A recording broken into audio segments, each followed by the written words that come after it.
Rolling. Hi bro, what's your name and what do you do? என் பேர் தீபக். நான் வந்து டிசிஎஸ்ல வந்து DevOps இன்ஜினியரா இருக்கேன். 4 months தான் ப்ரோ. Fresher bro. இப்பதான் வந்திருக்கேன். Okay. உங்களோட பேக்ரவுண்ட் எஜுகேஷன் என்ன? நான் எப்படி ஒரு DevOps இன்ஜினியரா TCSல ஜாப் எடுத்தீங்க? நான் ஸ்கூலிங் வந்து SBS ஸ்கூல்ல கம்ப்ளீட் பண்ணேன். காலேஜ் வந்து பாத்தீங்கன்னா RMD இன்ஜினியரிங் காலேஜ் சொல்லுவாங்க. அது ஊருக்கு ஒதுக்குப்புறமா இருக்கு. இங்க வேற சென்னை கிடையாது. கும்பிடிபுடி. ஓகே. அங்க முடிச்சிட்டு நான் பாத்தீங்கன்னா ஆன் கேம்பஸ்ல பிளேஸ் ஆனேன். 1 இயர்க்கு அப்புறம் தான் கூப்பிட்டாங்க. உங்களோட ஆன் கேம்பஸ் பேக்கேஜ் என்னன்னு சொல்லலாமா?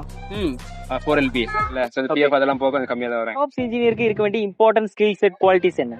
ப்ராப்ளமேட்டிக்கா ஒரு சிச்சுவேஷன் வரும். அங்க வந்து நீங்க அனலைஸ் பண்ணி சொல்யூஷன் கொடுக்கணும். DevOps இப்ப டிமாண்ட்ல இருக்கக்கூடிய ஜாப் தான். கரெக்ட். அந்த ரோலுக்கு அப்ளை பண்ண நினைக்கிற பீப்புளுக்கு உங்களோட அட்வைஸ் என்னவா இருக்கும்? இன்ட்ரெஸ்ட் இருக்கணும் ப்ரோ. ஓகே. பொறுமை இருக்கணும் ப்ரோ.